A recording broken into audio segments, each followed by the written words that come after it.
Okay, chocolate's beautifully melted. We've just taken our heat from our stove just down a touch, and we're going to get into some tempering of the chocolate now. So that's sitting around 60 degrees, happy days. We're done with our melting, and we're going to start the tempering process. Now, for you guys at home, I'm going to try and keep it quite simple as possible. And what we're going to do to bring down the temperature of this chocolate, once again, once we come off the bain-marie, just making sure our bowl's nice and dry. And what we're going to do, we're just going to little by little bit, we're just going to add in some unmelted buttons, just a couple of handsful, just like that. And we're just going to work them in. And they will melt and cool down the mass of the chocolate. And it's now very important, so this is another hot tip of mine, to keep moving, keep stirring, keep the chocolate moving active. Okay? And we're just going to wait until that first few handfuls has been melted, and then we'll take maybe a bit of a temperature check, and we'll add in a couple of more handsful. This, you have to show a little bit of patience and just have to persist with it, keep it moving. The buttons will disappear, they will slowly melt. It just takes a bit of time. Alrighty, getting close now to our desired temperature. Now, today I'm using a laser thermometer, to measure my temperature. However, when you're at home, you could, in most kitchen supply stores, you would have basic thermometers that you can find, some with probes. Any are good, some are more accurate than others, I guess. Also, the other thing what you can use is a visual. So when we've gone from melting our chocolate, the viscosity or the runniness of our chocolate is very runny and active, easy to stir. But as we bring down that temperature, the viscosity, the thickness of our chocolate will change. So right now, there's still a couple of unmelted buttons there. However, our mass, our viscosity, our runniness of our chocolate has slightly changed. It's got thicker. So these are all indications of the temperature dropping and getting to that ideal temperature of tempering the chocolate. So we'll just keep on stirring.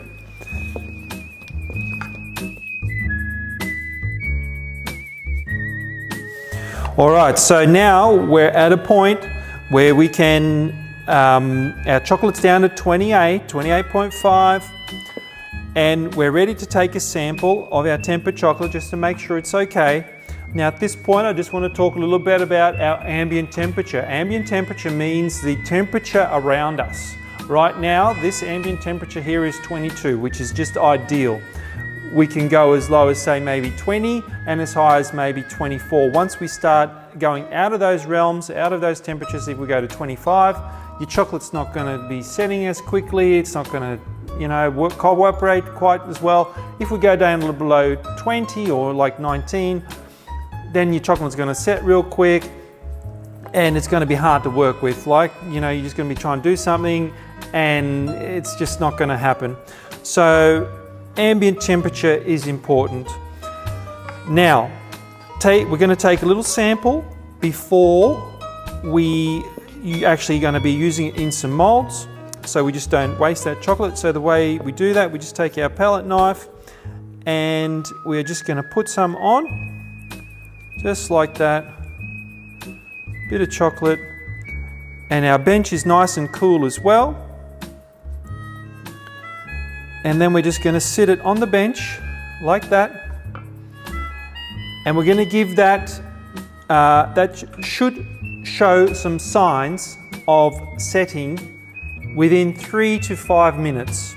So we're just going to leave that and we're going to check in on it in about 2 minutes. Okay, our sample is coming really nicely. It is showing signs of setting. And before we just do that, I just want to talk about how important it is to temper chocolate, and if we don't do it properly, what the consequences are. So basically, if we were not to temper at all, if we just melt our chocolate, pour it in the molds, put it in the fridge, the chocolate would not come out of the molds. You would have no chance unless you stick it in the freezer for 10 hours and then maybe you might get it to detach. Secondly, if we just do a rough job of tempering, we would then, it's probably still set, but it would come out a little bit grey, a little bit spotty, not nice looking at all. And you wouldn't get a nice firm snap either. So they're the consequences of not tempering your chocolate properly. So I took a little bit of a sample, I put on our palette knife, just had it sitting in the ambient temperature, 22 degrees, on our nice cold bench. And now we're just going to check if we're good. Now visual, it looks sensational. It's that matte shiny finish, if that's a thing, like if you can relate to that. But it's a little bit, it's definitely shiny, but because it's not in a mold, it's a little bit of a matte finish. So I'm just going to scrape that up, and that will show you that, see that, it's not set hard, but it is definitely set on the room temperature, and that's not without any refrigeration, that's just based on ambient temperature. So that's an indication that we have done a great job of tempering.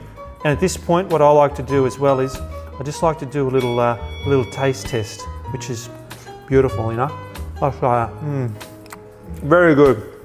So, good chocolate and good tempering. Hey, I'm Dom from Belgian Delights. Salut, tot de volgende keer. Dag!